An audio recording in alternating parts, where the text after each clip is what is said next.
Detective Jesus de la Cruz's undercover narcotics assignment ended in a bloody mess. Over the last 4 years, he's rebuilt his life one day at a time. For his career, murder has been anything but by the books.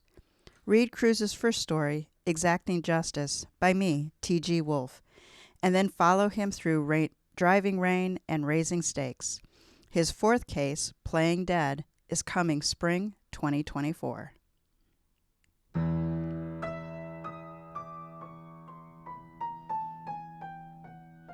Welcome to Mysteries to Die For.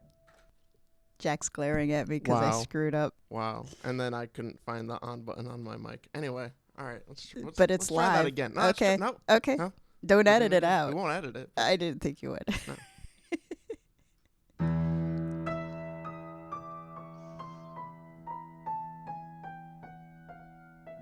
Welcome to Mysteries to Die For. I am TG Wolff, and I'm here with Jack, my piano player and very picky producer.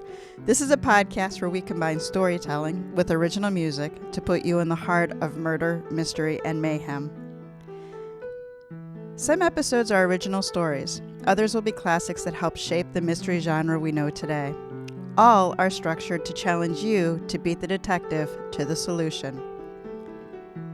These are arrangements, which means instead of word-for-word readings, you get a performance that's meant to be heard. Jack and I perform these live, as we just proved, and proved again.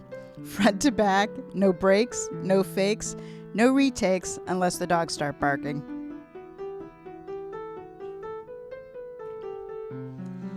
Support our show by subscribing, telling a mystery lover about us, and giving us a 5-star review.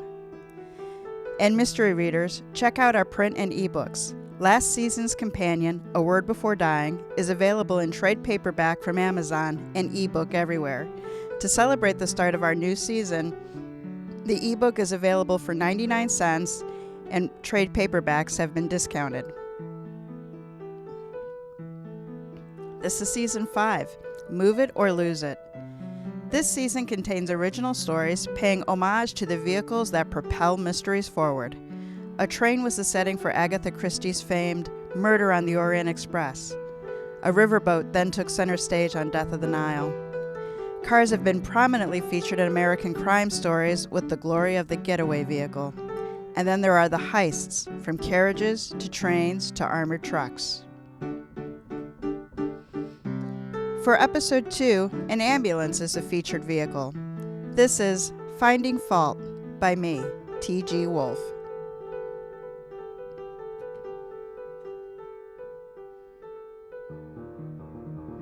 A perfectly fine man. I do not owe you 20 and I didn't take the bet.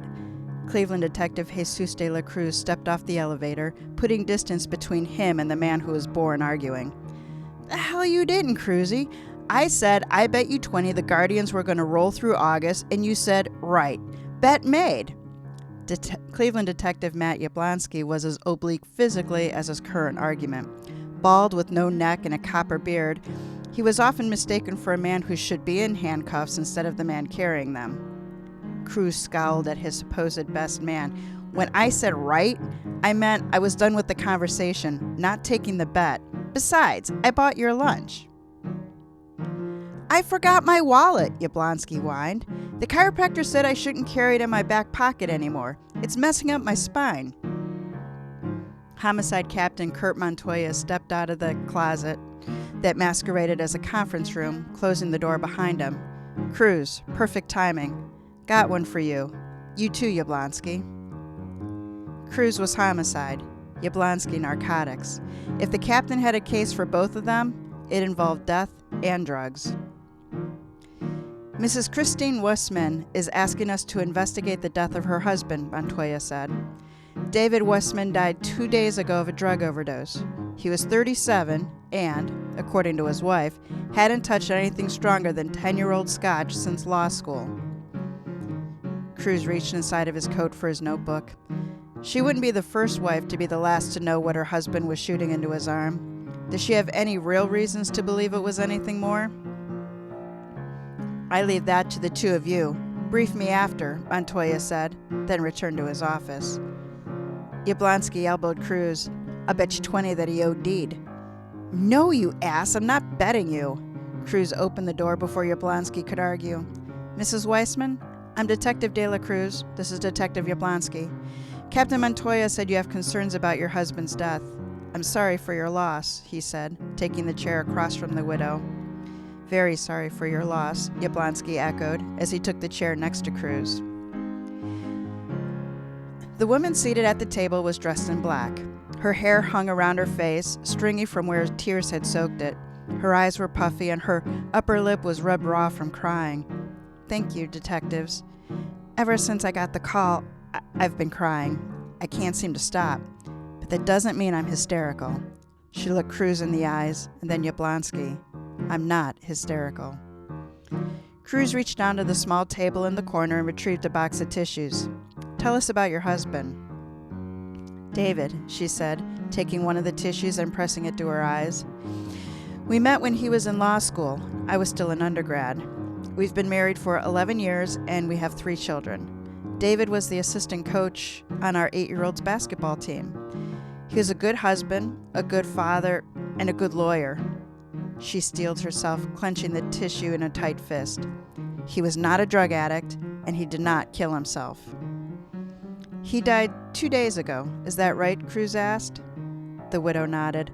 "I got a call from his assistant, Jude Tidemore. He said David had an episode of some kind and was on his way to the hospital. I called my neighbor to watch our youngest and raced downtown. We live over in Westlake," she said, her voice starting to tighten. "When I got there, they told me that he was dead on arrival." Mrs. Weissman took a moment to collect herself. "Doesn't make sense, detectives. According to Jude, David was feeling better when he left the office. How could he be dead when he arrived at the hospital?" "What information did the ER doc give you?" Yablonsky asked gently. "They told me he overdosed. They said it would take a toxicology analysis to determine what he had taken. I signed off on the lab analysis and the autopsy. Something is wrong. It's not just a feeling," she said, cutting off anything the pair was going to say. "When I saw him in the hospital, he had scratches on his arm. He didn't have any when he left home that morning. He was perfectly fine. He was a perfectly fine, healthy man."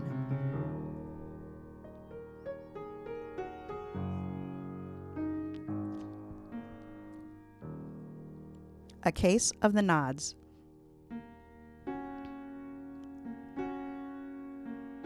Cruz sat at the kitchen table of the firehouse, his hands around a mug of fresh coffee, his 5th of the day. Yablonsky was just as happy next to him, downing a can of pop with just as much caffeine and a bucket of sugar. Across the table were the first responders who attended to David Wissman. Diana Mahaffey was a 10-year veteran paramedic with long blonde hair and an athletic build. She didn't look like someone who made her living pulling people out of medical emergencies. "My plan was to be a nurse," she said. "I went the EMT route to get some training while I saved money for college. Turned out I loved the rush of responding to calls. So I said goodbye to nursing and went through the training to become a paramedic." She turned to her partner. "This is what, your 3rd year, Tim?" The EMT next to her nodded his head. Tim Jackson was of average height, but with a lean and well-defined muscles. 3 years last October, he said. "I did my 1st year at another station and then was transferred here. I got lucky. Diana is a great teacher and a great partner." "How long have you 2 been partners?" "We're not partners," Cruz said quickly. "Nope. I work solo, except for the dogs barking in the background."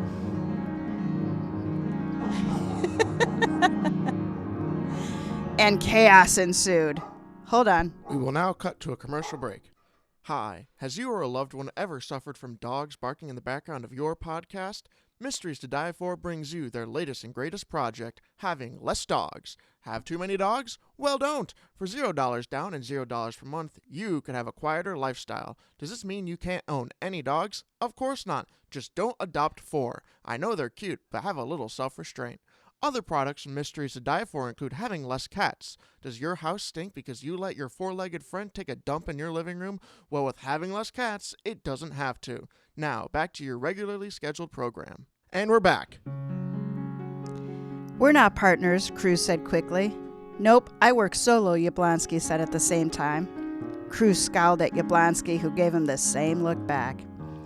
Anyway, a few days ago, you both responded to a call for medical assistance at Key Tower, Cruz said. The patient was David Wisman. He was DOA. It's hard to forget those, Diana said sadly, bumping her shoulder against her partner's. It's hard to remember that there's only so much you can do and that you aren't going to save them all. That's the truth, Yablonsky said. Can you walk us through the call? Well, the caller didn't give the dispatcher much information. Diana rose and retrieved the coffee pot. She refilled her cup and then Cruz's as she spoke. We didn't know if we were walking into a heart attack, a stroke, or an overdose. Turned out to be the last. The patient was slumped in an oversized desk chair. There were a few people in the office trying to arouse him. They were calling his name, tapping his cheek.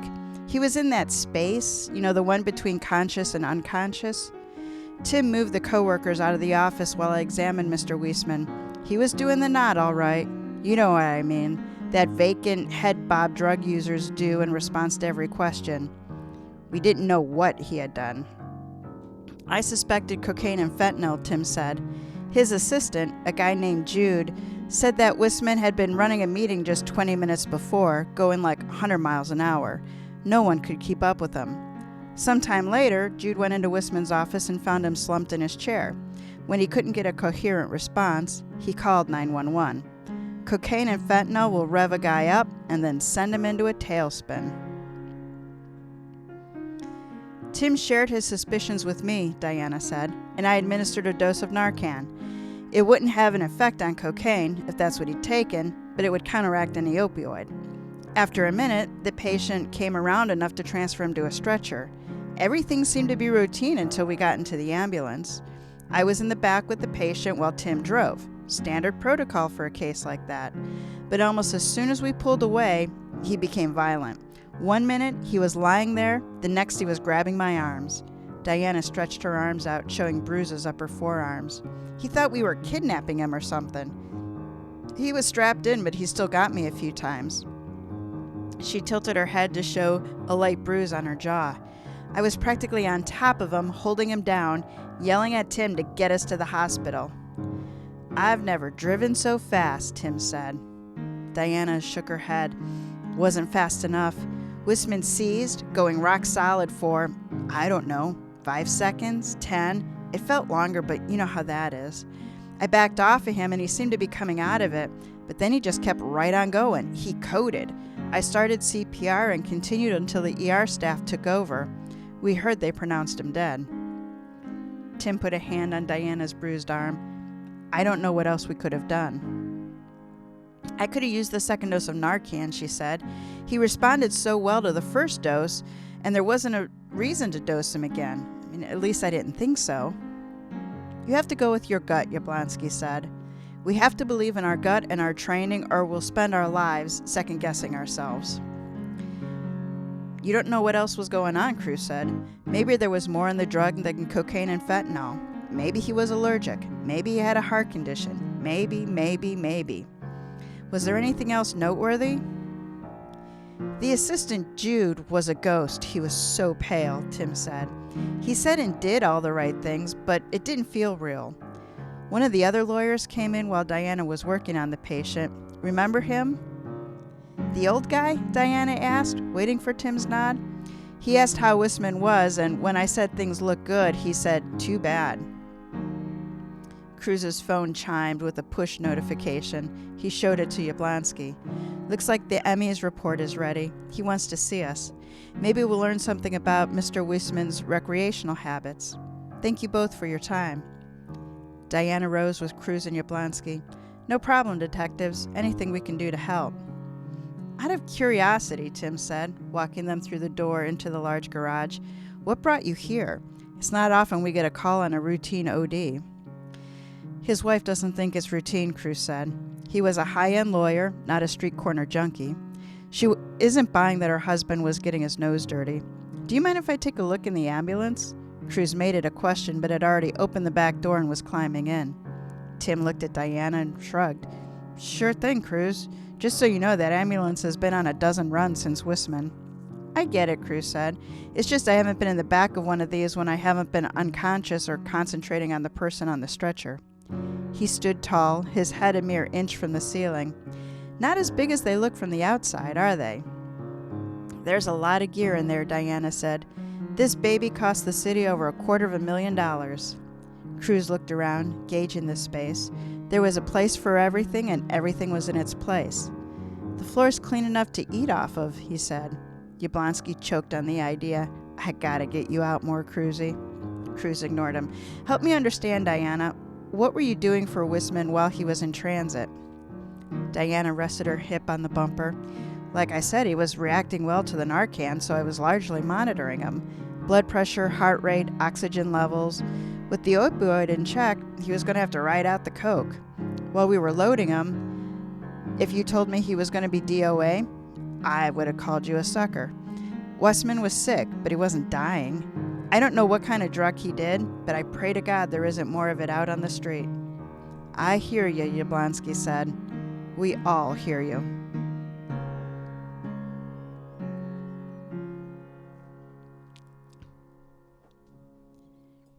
The Suit and the Body That Wore It.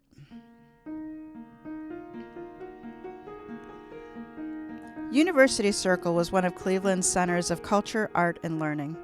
The real estate inside a knot of roads was shared by the Cleveland Clinic, John Hay High School, Cleveland School of Arts, and the Cuyahoga County Medical Examiner's Office. Cruz and Yablonsky parked in the fenced-off lot that had an impromptu meeting with the Emmy report author. Pathologist Noel Chambers pulled out the drawer holding Wisman's body. He died of an overdose of cocaine and fentanyl, he said. A massive overdose. Enough to kill an elephant. Yablonsky whistled.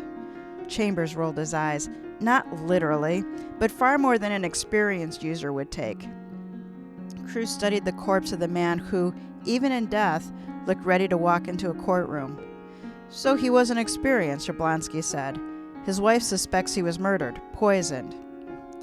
Well, she's wrong and she's right. Chambers exposed Wisman's forearm. He was a regular user. He was careful, I'll give him that. His wife wouldn't know what to look for, but I do. His finger highlighted small marks in the natural folds of Weissman's elbow. Okay, so his wife was wrong about him using, Cruz said. Then what was she right about?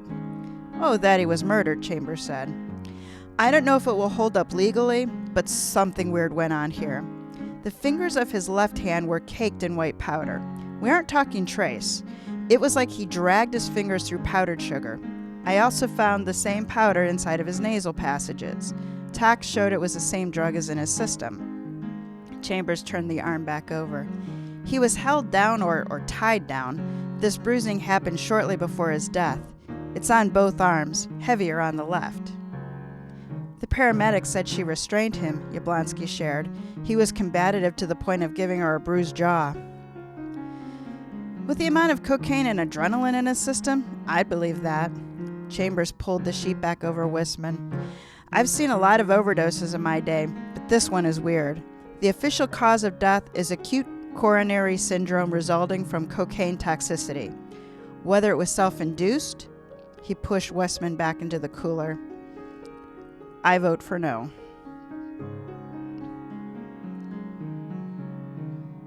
It took some legwork, but Cruz and Yablonsky put their hands on Wisman's personal effects.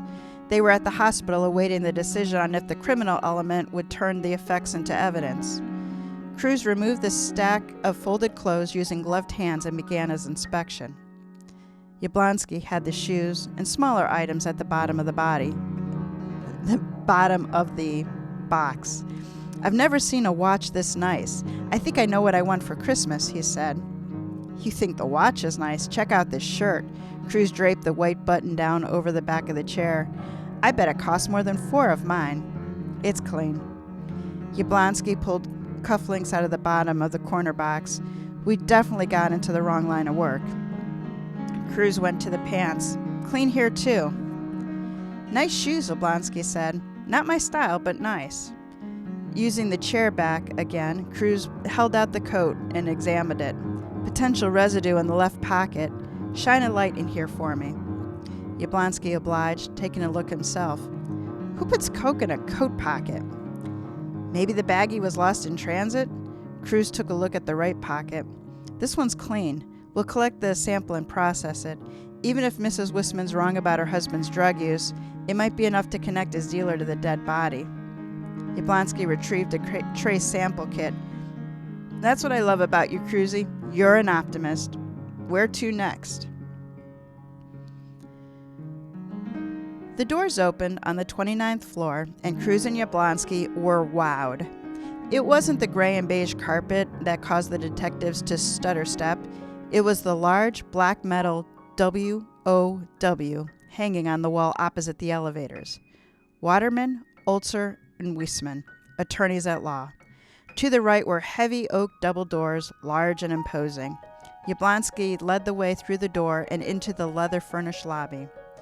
"Good afternoon," said a middle-aged woman sitting behind the nameplate Terry Phillips. "Can I help you?" "Detectives Yablonsky and De La Cruz," Yablonsky said, showing his credentials. "We're looking into David Wisman's death." "I see," Mrs. Phillips said, her fingers tapping on the keyboard. "Let me call Mr. Olzer for you." "That's fine," Yablonsky said. "While we're waiting, tell me how long you've worked here." "Well, I've been with the firm since it was founded 6 years ago," she said, her days darting to the screen. "I've known Mr. Wisman for over 10 years. "Can you tell us what he was like?" Cruz said. "Help us get to know him." Mrs. Phillips took a deep breath. David was very sharp, and he had a never-ending energy supply.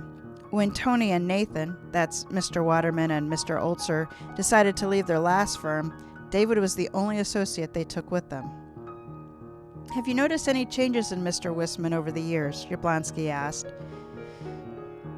The receptionist shifted uncomfortably. "It's been over 10 years. Everyone changes." She thought, hesitated, and then shook her head. "I think you should talk to Mr. Olzer. He's just finished a call. Would you like any tea or water?"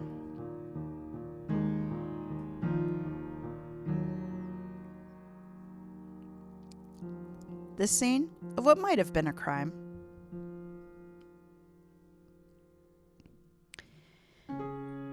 A few minutes later, Cruz and Yablonsky were seated in a small conference room with an expansive view of Public Square.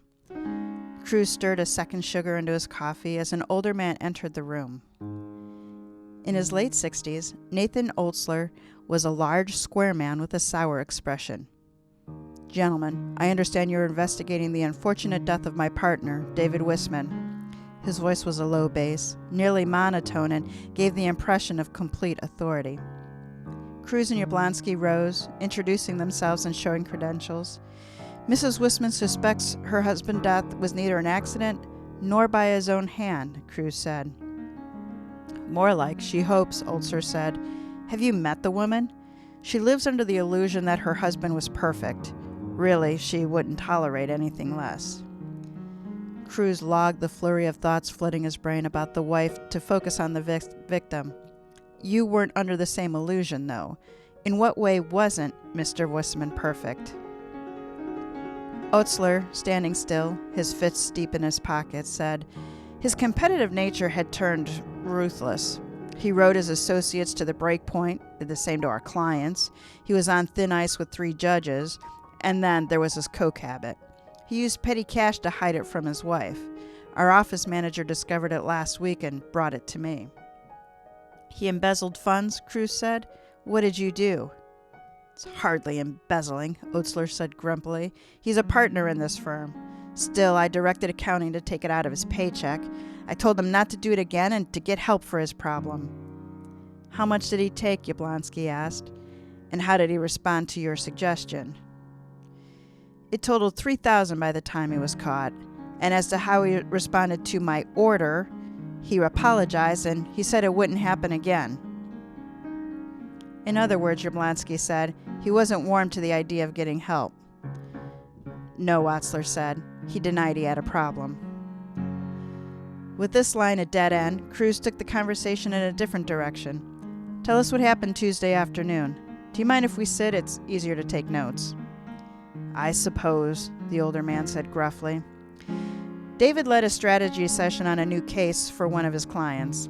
There were 4 or 5 of us in the meeting, including Jude, David's admin. David was excited, energetic as he facilitated the session. His mind, well, it was working at light speed, thinking out probable outcomes while the rest of us were still digesting the argument.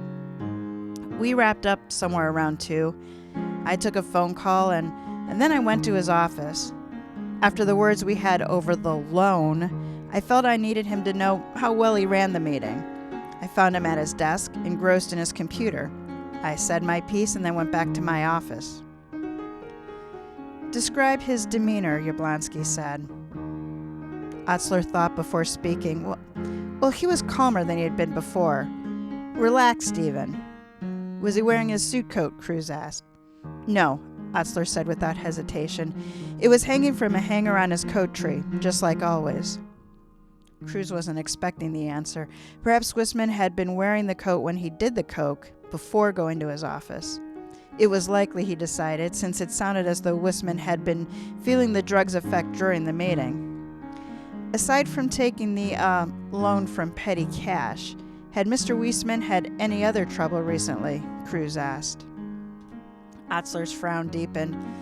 Yes, I'm afraid. His admin, Jude, was threatening to file an EEOC complaint against David. I advised him not to and to give me a chance to resolve it or to reassign him to another attorney.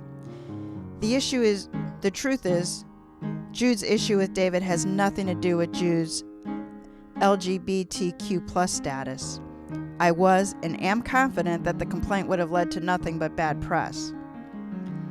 And then over the holidays, David was in a car accident. His car was totaled, but he walked away. The same couldn't be said for the woman in the other car. I understand she sustained significant injuries. He had to appear before an arbiter last week. Was he sober at the time of the accident? Cruz asked. Otzler raised his chin. I have no knowledge, one way or the other. I wasn't there. But you were getting sick of the distractions Wissman caused, Cruz said. That's why you were disappointed when the paramedic said he would recover. Otzler clenched his teeth, eyes blazing at Cruz. I don't care to comment on such a crude statement. If there's nothing else, I'll show you to David's office. I expect you'll want to see it. Cruz and Yablonsky followed Otzler through the high-ceilinged hallway to an office in the northeast corner with David Wissman's name in bold black letters. Otzler opened the door wide and then stepped back to allow them to enter. No one has used it, he said, but likely the cleaning crew's been in here. Cruz went to the old-fashioned coat tree standing in the corner. Is this where his suit coat hung? Yes, Otzler said. Like the rest of us, he wore it in and out every day. Cruz squatted down, examining the carpet for evidence of residue. Even in between the fires, deep down, it was clean. Yablonsky was at the desk, searching the drawers. Looking back, when do you think he started using? Otzler relaxed his guard for the first time, scratching his head. Last summer, maybe? We were caught up in a very large corporate case, and no one was getting enough sleep. We had a company picnic for Memorial Day. David fell asleep in the lawn chair. Come 4th of July, he was complaining because no one wanted to stay for fireworks. Did anything else change around then? Cruz asked. Office personnel, his relationship with his wife, anything. Not that I know. I suggest you talk to Jude. He's been with David for 3 years. I'll get him. With that, Otzler left the office. Did you find anything in the desk? Cruz asked. Yablonsky readied a sample kit. Possible residue in the bottom drawer, along with 5 Mars bars. Mars bars, Cruz said. They still make those?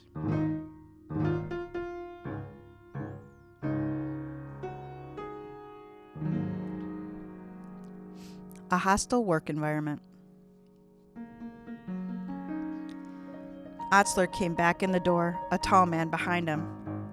Detectives, this is Jude Tidemore, David's administrative assistant. Jude, these are the detectives De La Cruz and Yablonsky. Jude Tidemore was a striking man, one who could be an actor or a model. What can I do for you, gentlemen? Cruz started the conversation. Can you tell us what happened Tuesday afternoon? Jude's description of the events followed Otzler's up to the point the meeting broke up. I had a number of assignments that were ASAP, he said. I returned to my desk and began to work. Knowing David's preference to have the work as it was finished, I came into his office about an hour later with the preliminary results of one of the searches. He was sitting in his chair, just like you are, Detective, but his chin was down. Initially, I thought he'd fallen asleep sitting up. I'd already spoken and was apologizing for waking him, and then I realized something wasn't right. I called his name and he nodded, like he heard me, but he didn't respond when I asked if he was all right. Eventually, I realized something was very wrong, and I called 911. You knew about his drug use? Yablonsky asked. I suspected, Jude corrected. I didn't know. I have a cousin who's a cokehead. There were similarities. You suspected he was overdosing, Cruz said, using Jude's choice of words. Jude nodded.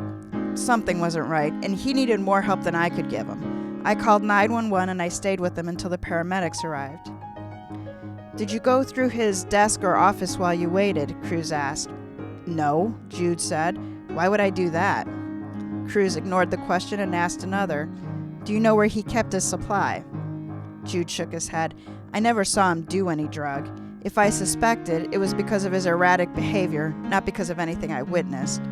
He turned to Otzler. I had no proof. No one would have believed me. Otzler looked uncomfortable. They would have believed you, Yablonsky said, poking the sore spot. They just wouldn't have done anything about it. The paramedics arrived, Cruz said, encouraging the witness to continue. Jude took the hint. The paramedics arrived, he said, and they seemed to recognize what was happening. The woman, the one in charge, she gave him some medicine, like squirted it up his nose. Then her partner searched the office for the drugs David took. He said it would help at the hospital. Did he find it? Cruz asked. I don't know, Jude said. David was coming to, and I helped him move to the stretcher they had brought. The male paramedic took David's coat from the tree, and David started obsessing, saying it was his. I agreed. I mean, we all agreed it was his. But he wouldn't hear it. He was still rambling about it when they took him away, even though it was on his lap. I mean, that's the last time I saw David. Thank you, Cruz said. Was Mr. Wissman, was he left-handed, right? No, he was right-handed, Jude said. Does that matter? You never know what ends up mattering, Cruz said. You were going to file a complaint against Mr. Wissman? Why? Jude's gaze snapped to Otzler. The old man's expression didn't change. Jude took a breath. If you'll pardon my French, David had become an asshole, and I was his favorite target. I had enough, plain and simple. Then why didn't you quit, Yablonsky? Why stay? Why should I quit? Jude's voice raised in a show of temper aimed at Otzler. I didn't do anything wrong. I am a professional, just like everyone else working here. He was the one making a hostile work environment. He was the one at fault, not me. The problem seems to have been remedied, Otzler said. Are you finished here, detectives? One more item for Mr. Tidemore. Yablonsky held up a fistful of chocolate. Is there a story behind the Mars bars?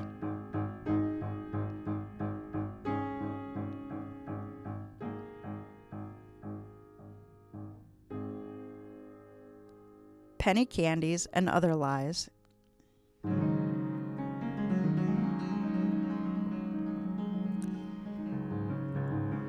A small store selling everything a person might need to survive a day in corporate America was tucked away in the corner of the first floor.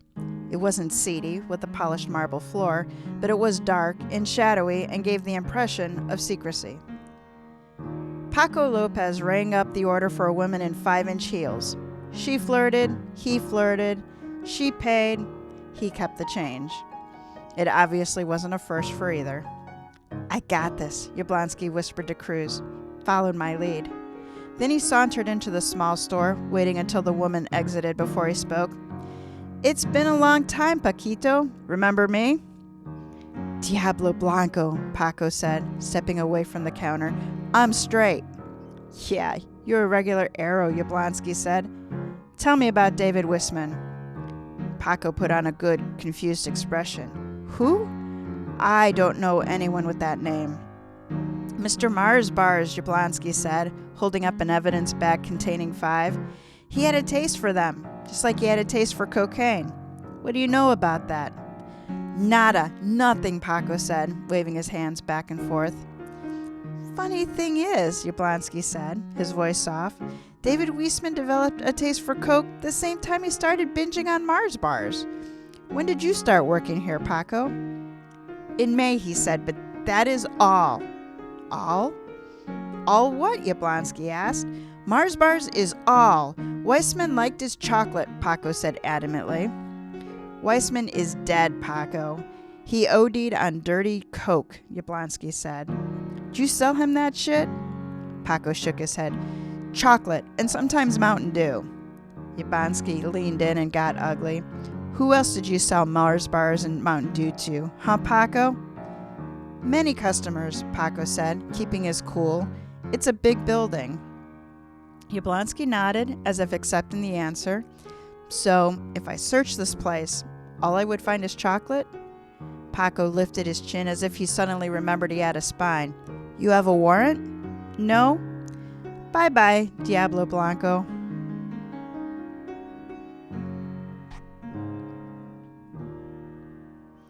A broken story.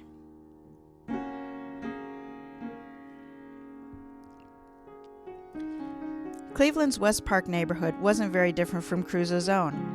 A good, solid middle-class neighborhood, the yards were small but well cared for. The houses were green and lush with summer. Actually, the yards were green and lush with summer. Cruz and Yablonsky stood in the living room of Mrs. Venus McManus. On the tall side for a woman, she wore her blonde hair cropped at the shoulders. With hands on both sides of the armchair, she gingerly lowered herself into the cushion. The accident shattered my pelvis, she said. I think I have more steel than bone at the moment. You said you were here about Weissman? What do you want from me? Mr. Weissman is dead, Mrs. McManus. Cruz watched her response, knowing Yablonsky was doing the same. The woman simply blinked. When she didn't speak, Cruz prompted her. You and he were in an accident recently. No, she said sharply. I was the victim of the crash he caused. He left the scene, but I got his plate number. He's a lawyer and he knew how to manipulate the system, so he got a slap on the wrist while I got 4 weeks in traction, pain meds 3 times a day, and a wheelchair for the rough days. Cruz and Yablonsky had read the reports. Weissman and McManus had collided. Weissman's SUV was the hammer crashing into her Fiesta's party. He had left the scene. Yablonsky speculated it was a calculated decision. The penalty for leaving the scene for the first-time offender was much lighter than a penalty for driving hyped up on coke. Cruz began circling the room, looking at the pictures of Venus McManus's world. Venus is an unusual name, he said. It was, until Venus Williams made us all cool, she said. If only she'd been smashing tennis balls when I was in school, no one would have teased me. All of my sisters are named after Roman goddesses, but I got it worst. Diana, Flora, Minerva, and me, Venus, the goddess of love and beauty. Diana's a normal name. Flora is pretty, and Minerva shortens hers to Minnie. Then there's me. You think you've got it bad, Cruz said. My name is Jesus de la Cruz, Jesus of the Cross. No pressure there. What do you do for a living, Mrs. McManus? She smiled with him. Call me Venus. I'm a surgical nurse. I'm on medical leave, indefinitely thanks to him. Do you keep a first aid kit at home, Yablonsky asked. Medical supplies? Some, she said, her eyes narrowing wearily. What are you getting at? Yablonsky asked straight out. Where were you on Tuesday? Where was... Are you asking me for an alibi? Venus's voice rose an octave. First the guy breaks me in half, and now I'm accused of killing him? Unbelievable. Not accused, Yablonsky said calmly. We're collecting facts, and that is one of the facts we need. Well, you can cross me off your list, Venus leaned forward. I didn't want Weissman dead. I wanted him to suffer the way I'm suffering. Dead men don't lie in bed at night because the pain won't let you sleep. Dead men don't stare at stupid daytime television because they can't work because standing for more than 15 minutes feels like somebody took a blowtorch to their abdomen. However he died, I didn't have a thing to do with it. Yablonsky took a framed picture off his shelf and handed it to Yablonsky. You and your sisters, you're all nurses? We're all in the medical field, Venus said, holding out her hand for the picture. Flora's a physical therapist, Diana a paramedic, Minerva a dental hygienist. What of it?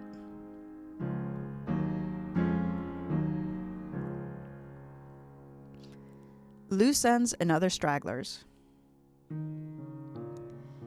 By silent agreement, Cruz and Yablonsky swung by the firehouse before returning to headquarters. They found Diana and Tim in the back of the ambulance, cleaning it. Hot night for a run, Yablonsky said, as they approached. Too hot, Diana said. It was a case of heat stroke and dehydration. Luckily, the wife called in time. Tim shook his head as he worked. Men rarely call. It doesn't make our gender look good that they'd rather be dead than ask for help.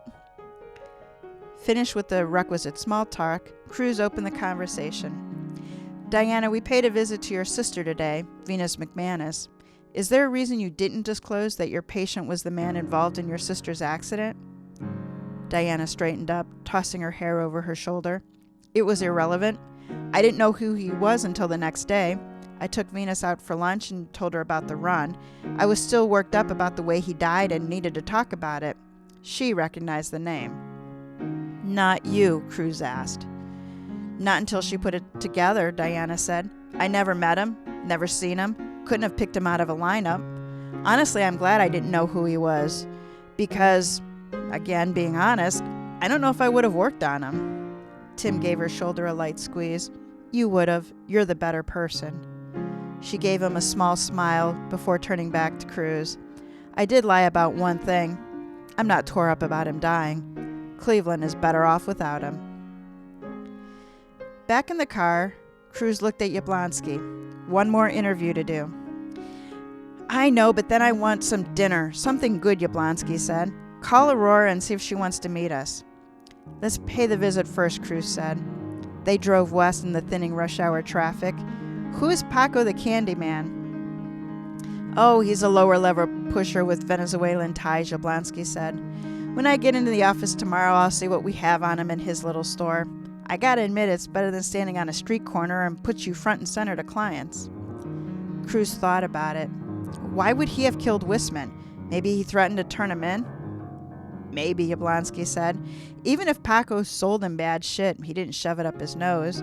Either Wissman didn't know what he was doing, or, Cruz picked up the thought, whoever drugged him didn't know what they were doing. We're here. The Wissmans lived in a new subdivision where all the houses were big and coordinated. The door was opened by a young girl. Who are you? We're policemen, Cruz said. Is your mommy home? Julia? A woman's voice called. Julia, where are you? Christine Wissman came around the corner. Detectives, what are you doing here? Cruz kept his voice gentle. We have a few questions, ma'am. Is there someplace private we can talk? Do we have to do this now? She put her daughter on her hip. It would be best, Yablonsky said. Just a few details to clean up. All right, let me start a movie for the kids. Wait in the dining room. She pointed with her chin to a hallway. Cruz and Yablonsky heard the flurry of questions not being answered, and then the start of a blockbuster movie. They were seated on thick padded chairs when their hostess entered. Now what is this about? She asked as she sat. Have you found who killed my husband? When she sat, Cruz broke the news that her husband had indeed been using cocaine, and there had been trouble at work because of it. Cruz saw it, and Yablonsky saw it too. Christine Wissman, she knew. Did he hit you? Yablonsky asked softly. Once, she said in a whisper, but it was an accident. I tried to get him to stay home, and he pushed me away. Yablonsky reached across the table. You knew he was using. No, not really, she said sadly. He emptied our savings account. He said it was for an investment, but when I asked for details, he just got angry. Really, he wouldn't have left me. He loved his children. He wouldn't have killed himself. Somebody did that to him. Cruz nodded. Mrs. Wissman, tell me, if your husband's death is ruled a suicide, will the insurance pay out? No, she said, chin lifted defiantly. No, it will not.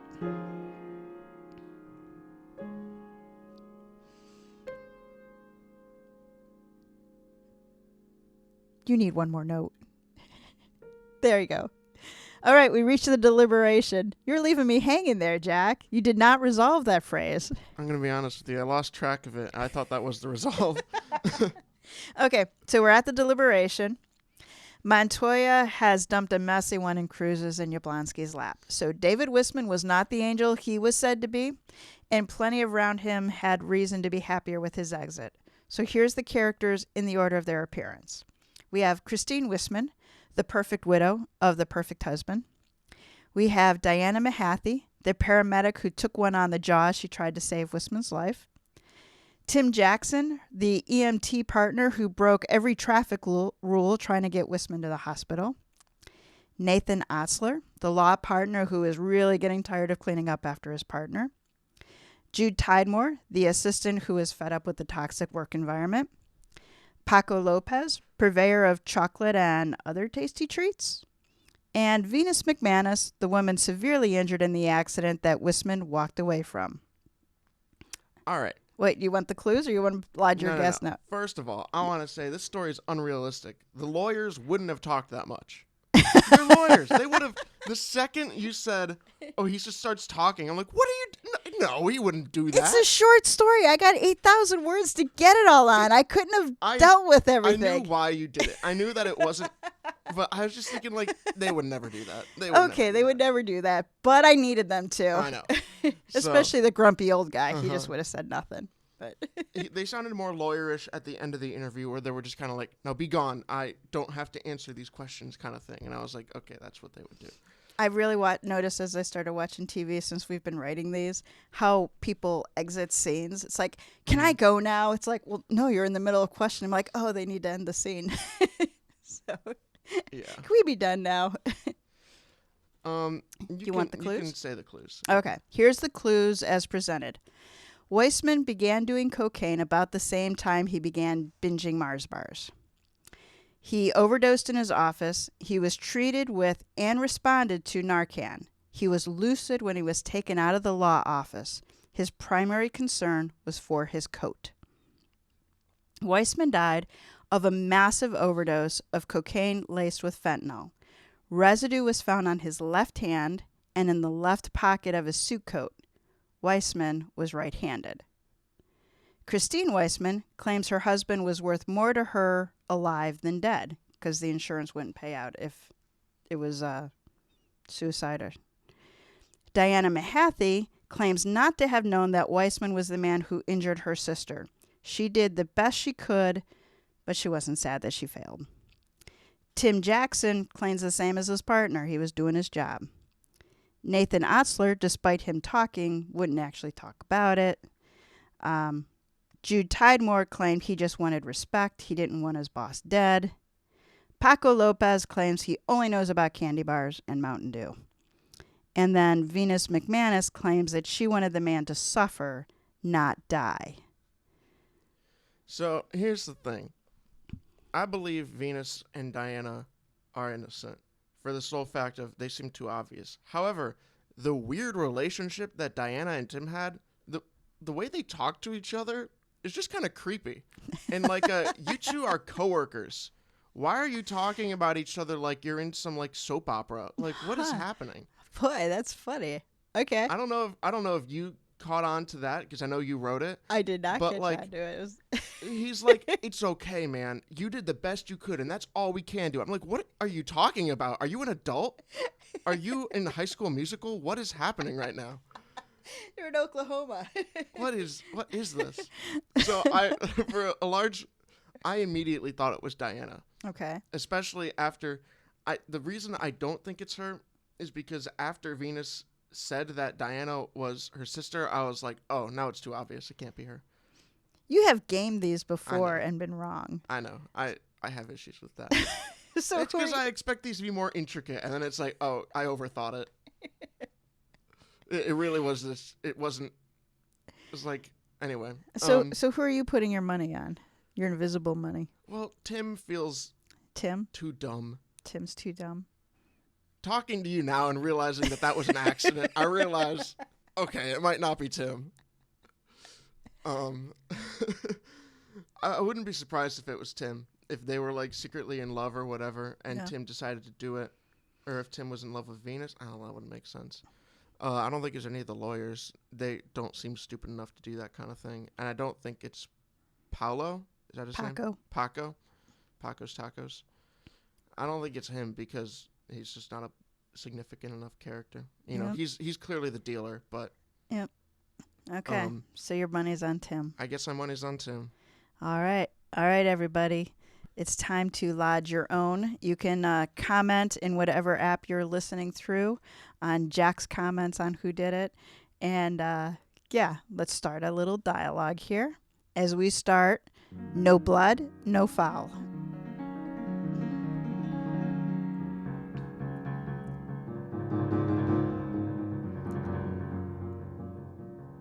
Two days later, Cruz sat at his desk, Yablonsky across from him, going over the lab reports that had come in. The residue on the suit coat was the same substance found in David Weissman's nostrils and in his bloodstream. The cocaine had indeed been cut with fentanyl. That explains the high and the low lows, Yablonsky said. The cocaine would have revved Weissman up, giving him the kind of energy the witnesses described in the meeting, and when he crashed, the opioid would have dragged him down. The head nod, a classic symptom. As well as responding to the Narcan, Cruz said, but something in the timeline doesn't make sense. Follow my thinking here. I'm David Weissman. I have a big meeting this afternoon. This is a major case for a major client, and I'm leading it. I want to be at the top of my game. Cruz nodded. So you do a line of coke? Naturally, Cruz said. I'm not a rookie, meaning I've taken early enough that the high hits before the meeting starts and lasts throughout. After I go back to my office, I'm still supercharged. Yablonsky took over. But soon, I'm not feeling so high. I'm feeling mellow, chill, like I've never felt before because this is the first time my coke was not pure grade. So, do I do another line of coke? Cruz propped his elbows on a desk. See, this is where it starts to fall apart. Maybe he did save his supply in his suit coat. Maybe he did it. He cut a line, put the bag back in his pocket, and then sat down waiting to start flying again. Only the opioid had a head start on the coke. Enter Jude, the law assistant. But say Weissman didn't get back out of his chair. He's at his desk when he comes down and he doesn't realize the signs. He wouldn't be the first, Yablonsky said. Okay. He's in his big fancy chair and his head is back. You saw the corner office layout. No one could go in without Jude noticing. Jude could have gone in, helped the boss to another snortful, and gone out without raising an eyebrow. But, Cruz countered, why go back in, pretend to find Weissman, and call 911? If he wanted to legitimize his complaint against Weissman, wouldn't it have been better to have someone else, someone like Otzler, find him? You know what bothers me, Yablonsky asked. Weissman had responded to the Narcan. If he had more in his system than the dose would counteract, he wouldn't have come around. But he did. What changed between the time Weissman left the office and the arrival at the hospital? Nothing, Cruz said. He was in the ambulance the whole time. The two stared at each other. How about this, Cruz began. Tim and Diana respond as they reported, treating Weissman for the fentanyl. Tim finds the coke. Maybe it was in the coat pocket, maybe it was in the desk drawer. Regardless, he finds it. Then, Diana recognizes Weissman. This is the SOB who ran into Venus, she tells Tim. Weissman is coming around. He sees the pair and, more importantly, he sees his coke. That's mine, Yablonsky repeated. He wasn't talking about the coat. Cruz shrugged. No, according to Jude, he kept repeating the phrase after the coat was on his lap. What if he saw Tim or Diana pocket the drug? Yablonsky raised his eyebrows and then nodded. It works. They would have emptied the office of people to work. It was a big office, but too small to maneuver the stretcher and work on Weissman. They get Weissman into the ambulance and head toward the hospital. That's when one of them gives him another hit. A sledgehammer-sized hit, Cruz said. The wounds on Weissman and Diana, she said he became violent. Maybe he knew what she was doing, and he fought back. How would she have forced him to snort it? Yablonsky wondered out loud. I don't think she could, Cruz said. How would you do it? Me, Cruzy? I would inject him. Yablonsky froze. Did the Emmy find any unaccounted for punctures? Cruz picked up his phone. I think we need to ask.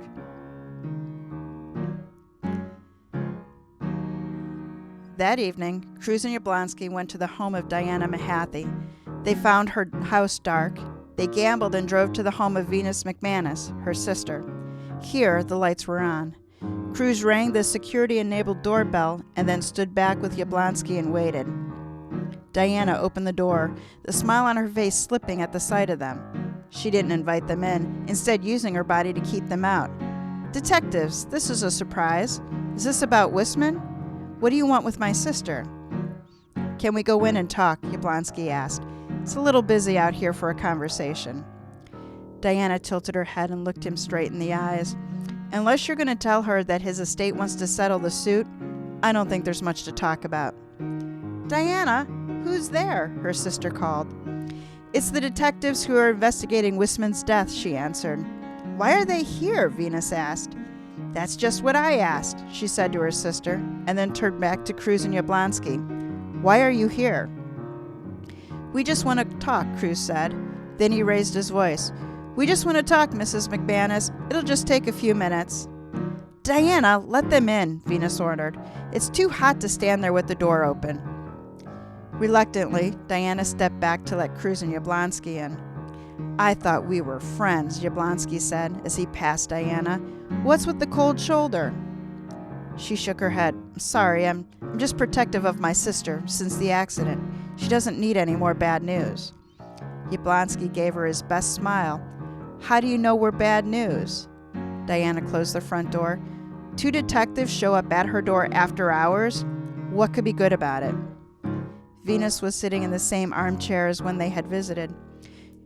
You don't need to mother me, Diana. I already have one of those. What can I do for you, detectives? Actually, it's Diana we need to talk to, Cruz said. We need to follow up on a few items. Diana looked surprised. Me? And it couldn't wait until I was working? I guess not if you're here. Well, what can I tell you? Cruz made a show of pulling out his notebook. When did you realize David Wissman, your patient, was the same man involved in your sister's accident? It wasn't until the next day, Diana said. Venus reminded me of his name. That's true, Venus said. Diana was here on her off day, and she told me about the DOA. I couldn't believe it when she said the name. We went onto the law firm's webpage to look at the picture, and there he was, my personal nightmare. Cruz scribbled a note, creating time for him to process. He and Yablonsky hadn't expected the sister to verify the story. Diana, did Tim find Wissman's cocaine? No, she said. He looked for it to help with treatment at the hospital, but he didn't find it. You didn't search the suit coat, Yablonsky asked. I didn't search anything, she said. My eyes were on the patient. Of course, Cruz said. When you had him in the back of the ambulance, did you give him any medications or IV? She shook her head. He was recovering. There was no medical reason. Cruz believed that. So if we ask the medical examiner, they aren't going to find any puncture wounds on Wissman? I have no idea what they would find. Diana crossed her arms and narrowed her eyes. What are you implying? Wissman was recovering when he left the law office, Yablonsky said, and he was dead at the hospital. What happened in the back of the ambulance in between? I told you, she said. He became agitated, then violent, then he coded. Whatever, air quote, happened, it was all on him. Did you administer a lethal dose of cocaine laced with fentanyl? Cruz asked. Venus gasped. Diana glowered. I did not. I attended to the dirty rat like he was someone worth saving. Which he wasn't, Yablonsky said, encouraging her along. But I didn't know that at the time, Diana snapped. It doesn't matter what I would have done if I knew who he was. I didn't. I did my job start to finish. Wissman died because of what he did. Pure and simple. 15 minutes later, Cruz started the car, blasting the cold air. You think I should talk to Darcy? He asked, referring to their friend, the county prosecutor. Yablonsky shrugged. There's no evidence. The Emmy couldn't find a wound. We got no syringe, no fingerprints, nothing that can be explained. I mean, I wouldn't take the case. The odds suck. He was right-handed, Cruz said. The residue was on his left hand, the side closest to the paramedic. Yablonsky nodded. Yep, yes he was.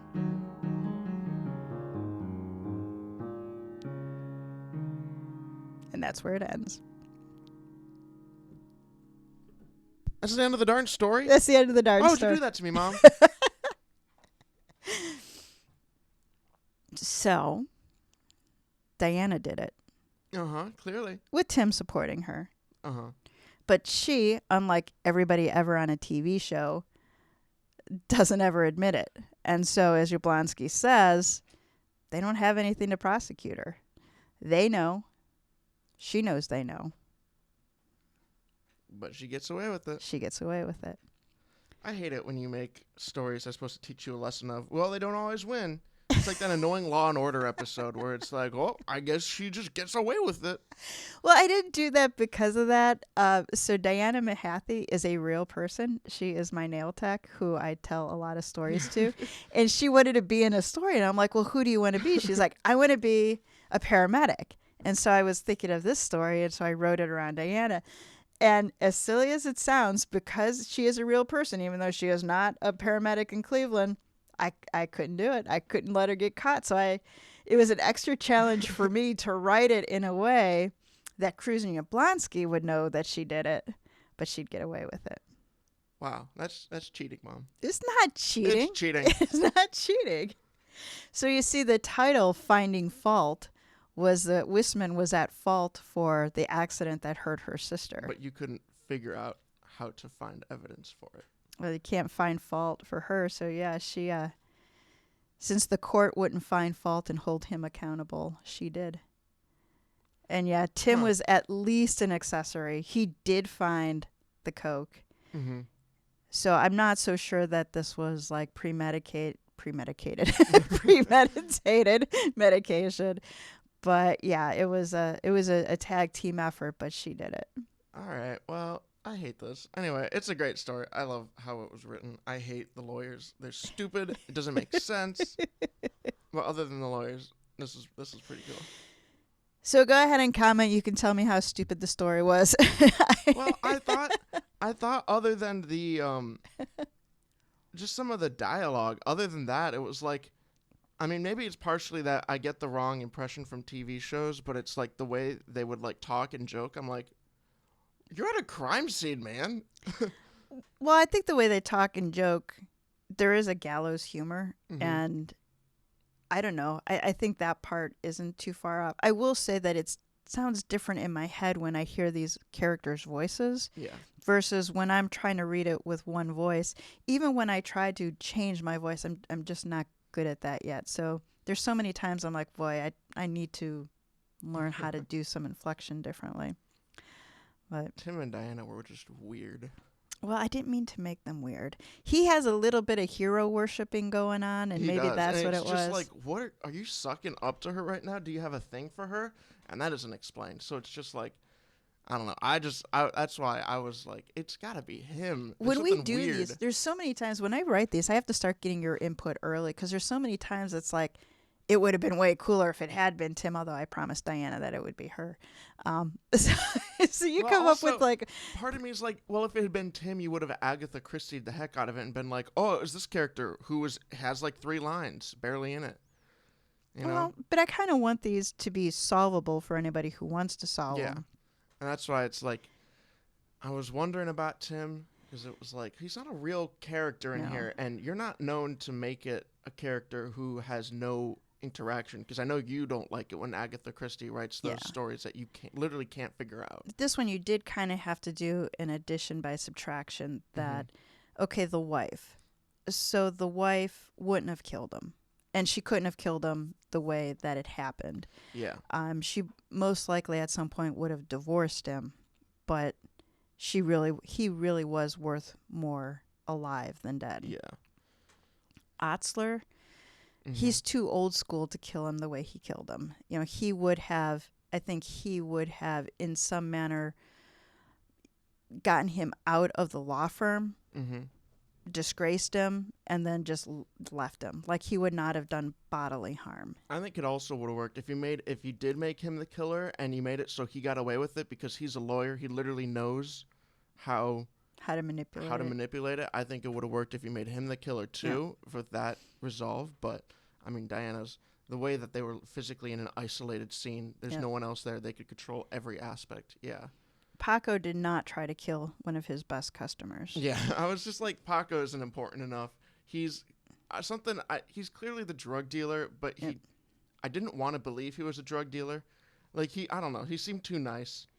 Well, and I actually thought about cutting his character just for a word count because he was so minor, and it's like, do we really need another suspect?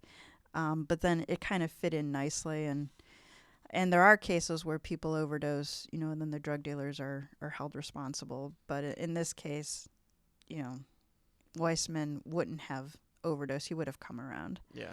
And I guess it would have been a twist if you made it so that he ended up getting arrested in the end, where it's like, well, he isn't the main bad guy, but he's still in trouble. I had started to write that, but it just got too long. So I kind of had Jablonski saying, I'll look into it.